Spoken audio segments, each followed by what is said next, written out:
I began by making a thriller called L'uccello dalle piume di cristallo, the bird with glass feathers. At the time, I had no idea that a large part of my career would be based, so to speak, on that film.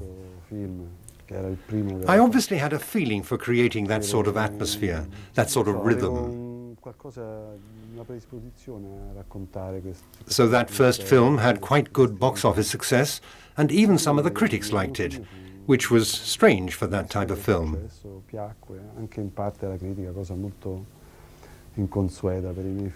Then I made a second film, because the first one had been a success, so I had to make a second and then a third one. The second was Il gatto con 9 code, the cat with 9 tails, and the third was Quattro mosche a velluto grigio, 4 grey velvet flies. I became recognized as a sort of specialist in this type of film, even abroad. Then, after the third film, I felt I'd almost run out of ideas for making thrillers, where it's the tension that counts. I thought I wouldn't make any more thriller-type films, or if I did, I would change my style and my approach. So a few years later, I made another film, Profondo Rosso, Deep Red, which was very different. Everything had been so rational in my early films, even though tending towards the irrational. The situations were all so precise and clear-cut, but now I began to mix things up, shifting between real and unreal, between dream and fantasy and reality.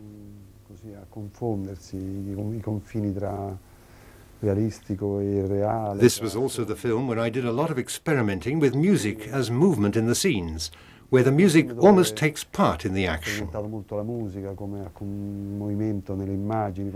So I was trying to change my approach. And since people liked it, I felt I had found the right path. Il film fu apprezzato e allora penso di aver indovinato la strada giusta.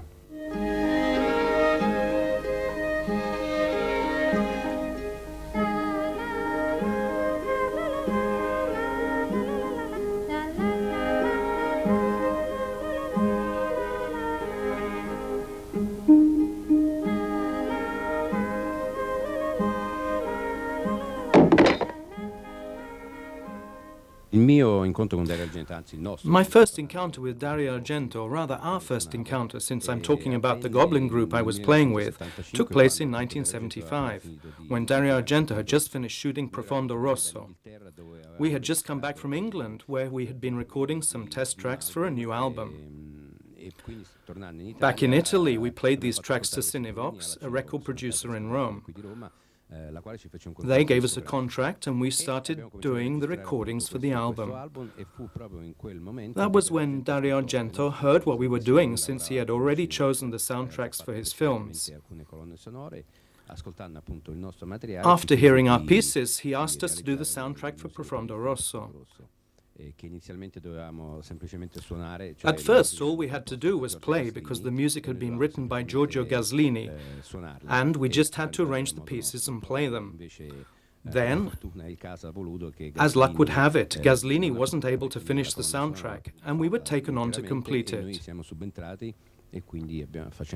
So we composed the famous theme for Profondo Rosso and most of the rest of the soundtrack.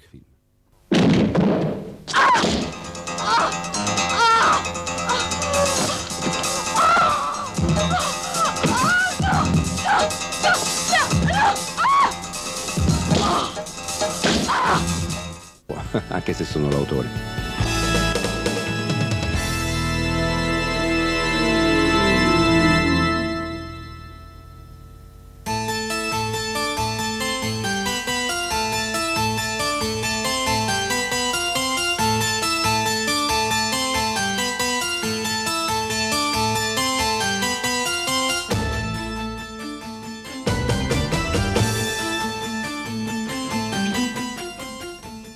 Nel In 1989, my ongoing collaboration with Dario Argento took a new turn. He got the idea of setting up a shop called Profondo Rosso. It's in Rome, at Via dei Gracchi number 260. And as Dario says, it's his little shop of horrors, where people can buy everything that's available in the world of science fiction, videos of his films, and props from them, which is what Dario loves best. It's not just a commercial activity, it also has a cultural side. The shop Profondo Rosso has become a meeting point for all of his fans, whether from Europe, America or Japan, from all over the world.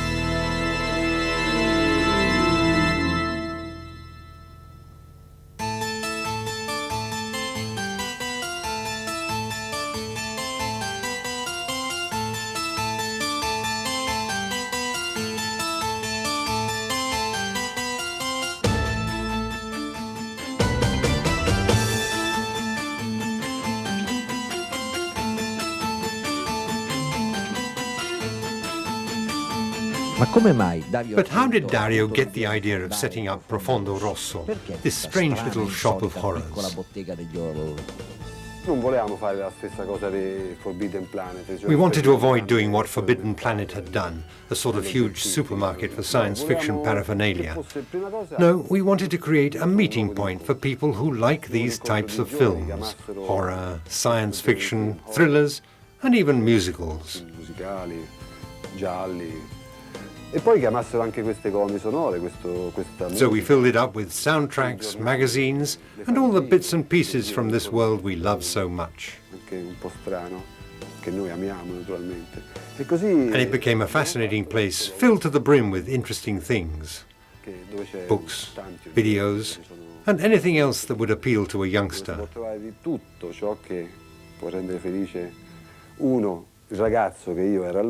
Like me when I first went to London, with all those new sensations, those sights, that music.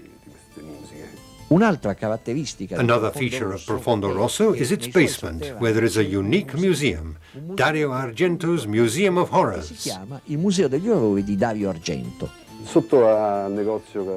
Under the shop we had found in Rome, in Via dei Gracchi, there was a vast basement, like a catacomb, with strange shapes, arches, vaulted ceilings, and little niches. So I decided to take some of the best special effects from my films and set them up in this basement, turning it into a sort of prison, where there's a special effect behind the bars of every cell. Trasformare questi sotterranei che sono stati trovati in sorta di segreti, di prigioni medievali, e dietro ogni cella. That's how the museum started, and this is where some of my strange creatures and effects have come to life again. Rinascono, rivivono finalmente per sempre queste creature strane e orribili, no? Che meravigliose.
Avere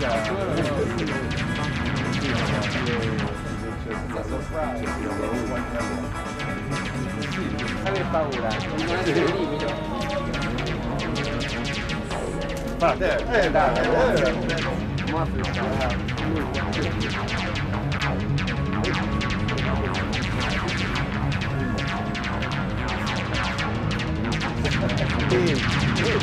Ero voluto venire.